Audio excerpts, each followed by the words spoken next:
सीताराम।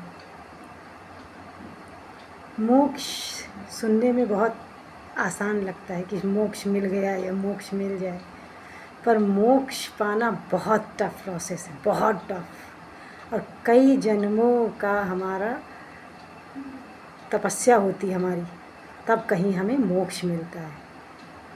कई जन्मों की तपस्या, तब कहीं हमें मोक्ष मिलता है। और कैसे मिलता है? पहले स्टार्टिंग में गुरु मिलते हैं। जब भगवान की कृपा होती है तब हमें सच्चे गुरु मिलते हैं। वो हमें मंत्र देते हैं, तब धीरे धीरे धीरे धीरे फिर हमें आज के समय में 12 साल तपस्या, फुल जो तपस्या होती है 12 साल की होती है। फिर धीरे धीरे कुछ साल करने के बाद, ध्यान करने के बाद पता चलता है सबके चेहरे कि इंसान सामने से कैसे और अंदर से कैसी भावना रख रहा है। तो फिर धीरे धीरे सब दोस्त मित्र जो हैं, परिवार, घर, रिश्तेदार जितने हैं, सबके चेहरे बाहर से नहीं अंदर से दिखाने की, वो अंदर से कैसे हैं तो दिखाना शुरू कर देते हैं। कुछ तो वो अपने आप दूर होने लगता है और कुछ को तो वो लोग खुद दूर कर देते, जो अंदर से मतलब नहीं सही होते हैं, नहीं समझ में आते वो। तो वो सब कर्म होता है, ऐसा नहीं है। फिर धीरे धीरे वो सबके अंदर के भाव को गुरु के पास से जानने लगता है या लगती है। फिर उसके बाद सब उसके रिश्ते नाते, घर परिवार एक एक करके सब छूटने लगते हैं।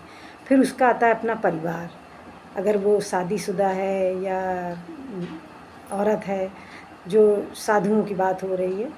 फिर उसके अपने घर के खुद के बच्चे पहले फिर समझ में आने, पहले तो घर परिवार रिश्तेदार समझ में आते हैं, फिर अपने बच्चे समझ में आते हैं कि बच्चे हमारे कैसे हैं।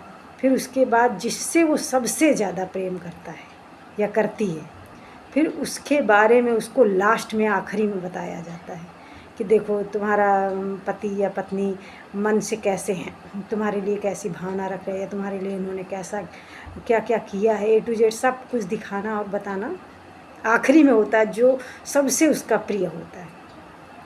फिर धीरे धीरे धीरे धीरे तोड़ते तोड़ते, अगर वो ज़्यादा फंसा हुआ है तो उसको हर एक एक छोटी से छोटी चीज़ उसकी दिखाना शुरू करते हैं कि देखो इसने तुम्हारे साथ ये किया, ये तुम्हारे लिए ऐसी भावना रखता है या रखती है, ये ऐसे सब मतलब चलता है धीरे धीरे। मतलब अगर पुरुष है तो वो तो उसको सब पता चल जाता है, वो एकदम घबरा जाता है, तभी वो घर परिवार सब छोड़कर जंगल पहाड़ों पर चला जाता है।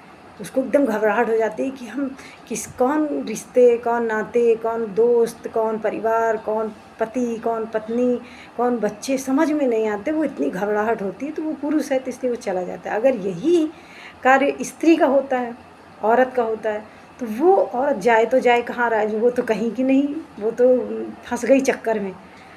तो वो सब कुछ जानती है, क्योंकि वो अगर पति से बहुत प्रेम कर रही है तो पति की एक एक बात कि हाँ इसने कितने तुम्हारे साथ इतने साल शादी हुई, क्या किया उसने क्या A to Z सारी चीज़ें दिखाना और समझाना शुरू कर देते हैं। अब वो अंदर से टूटने लगती कि यार हमने कभी ऐसा सोचा ही नहीं, या ऐसा क्या हो गया, इन्होंने ऐसा क्या कर दिया, ये वो मतलब वो ऊपर वाले का कनेक्शन होता है, क्योंकि उसको मोक्ष तक पहुंचाना होता है। तो ऐसे रिश्ते बना ही देते हैं और लास्ट में वो फिर दिखाना शुरू कर देते ताकि वो छोड़कर सन्यासी बन जाए।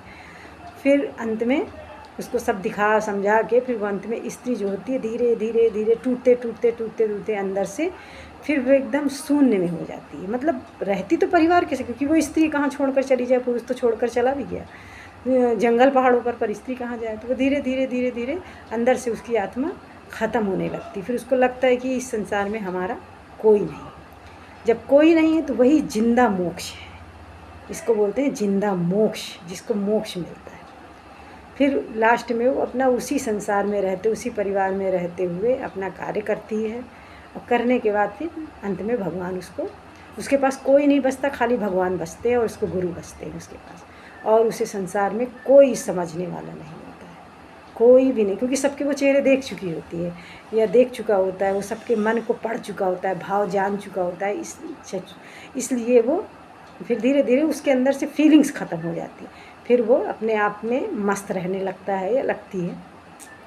फिर लास्ट में फिर क्योंकि पता तो 12 साल के अंदर ही सब कुछ चल जाता है। 12 साल तपस्या के पूरे होते होते सबके चेहरे, सबके मन वो अच्छे से जान जाती है या जान जाता है।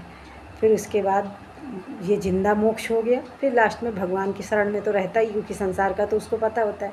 फिर लास्ट में भगवान उसको अपने पास ले जाते हैं। ये है जिंदा मोक्ष और ये है लास्ट का मोक्ष। 12 साल तपस्या के बाद फिर उसको, क्योंकि 12 साल बाद उस डायरेक्ट उनका कनेक्शन होता है, तो फिर वो सीधे मोक्ष को डायरेक्ट वो ले जाते हैं। ये होता है मोक्ष। और भूल गए, सॉरी। सीताराम।